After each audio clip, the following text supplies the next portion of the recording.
Your view of the world really depends upon how much you respect yourself. How much love do you have for yourself? When you trust in yourself, you're trusting in the same wisdom that created you. When you fail to trust in yourself, when you fail to love yourself, you are denying your own divinity and therefore attracting the exact opposite of what this source is. This is a source of love. It is a source of great respect. It doesn't create anything that it doesn't have a loving feeling toward. If you don't have that feeling of love toward yourself, you can't extend it outward, for who can give away what they don't have for themselves? Who can do that? I've often used the metaphor of an orange. If you squeeze an orange, you get out of it orange juice. Why? It's an orange. That's what's inside. And when you squeeze you, someone puts pressure on you, says something about you that you don't like, and out of you comes anger and hatred and bitterness and tension and fear and anxiety and depression and worry and stress. It's not because of who did the squeezing. It's not because of the instrument they used or the timing. It has nothing to do with that. It has to do with what's inside. If you don't have love for yourself, you're not trusting in the wisdom that created you. And the idea of being able to respect yourself at all times. How do you go about doing this? You spend your life in a state of cooperation rather than competition. You see yourself as someone who is love in action. That's what you have to be, love in action. You suggest to yourself and you say these words to yourself: I am whole, I am perfect as I was created.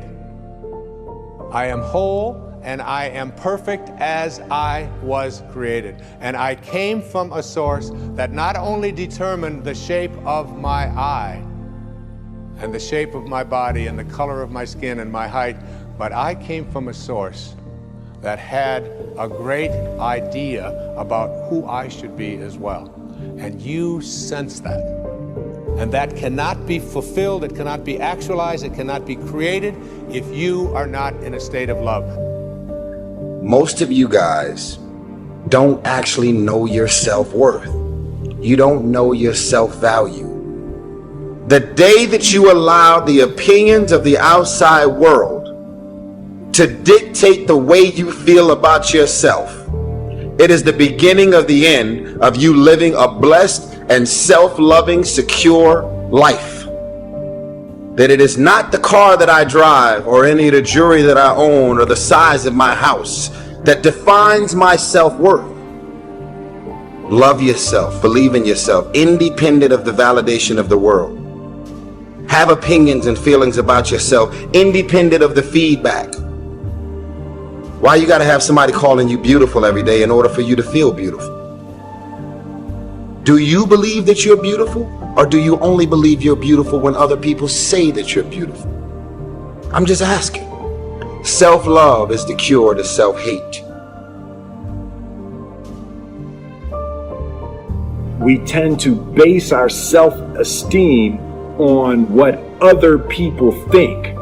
And that's not really self-esteem. Self-esteem is supposed to be how we feel about ourselves. And I was just saying how dangerous it is to allow other people to determine how you're going to feel about you.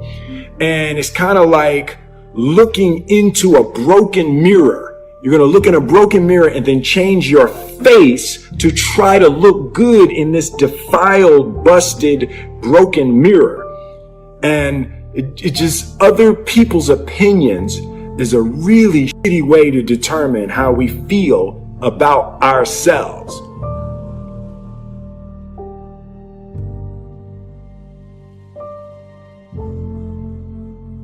In order for me to be happy, I have to love myself. In order to be able to be free from being a burden to somebody else, I have to know how to enjoy my life. If I know how to enjoy my life, it means that I am loving the life that I'm having, and that means I'm loving the body that I'm in. I'm loving the self that I am. And therefore, you will not be a burden to anybody else. The person who loves themselves is never a burden to anyone else unless it's conceit. And conceit is just another form of trying to get other people to pay more attention to you. Feel good about yourself. Cherish yourself as a valuable, important, significant, grand, divine creature, as someone who is unique and special in all the world. And feel that way about yourself wherever you go, and carry yourself that way. Life always mirrors back to us the feelings we have inside. The most important relationship you have is the relationship with yourself. Too many people don't like who they are. They focus on their faults and weaknesses. They relive their mistakes and failures. They wish they were different. If they were taller, had a better personality, looked like their cousin. Instead of accepting themselves as a masterpiece made in the image of God, they're critical toward themselves. And they wonder why they're not happy, why they don't have good relationships. It's because they don't like themselves. If you don't get along with you, you're not going to get along with other people. You can't love others if you don't first love yourself. The best thing you can do for your family, for your friends, is be good to you. Be kind to you. Be merciful to you. Be forgiving to you. Be loving to you. You're good to others.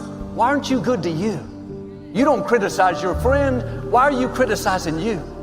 You compliment your coworker. When's the last time you complimented yourself?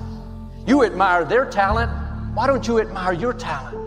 Start being good to you. That's not being selfish. That's not arrogant. That's loving yourself.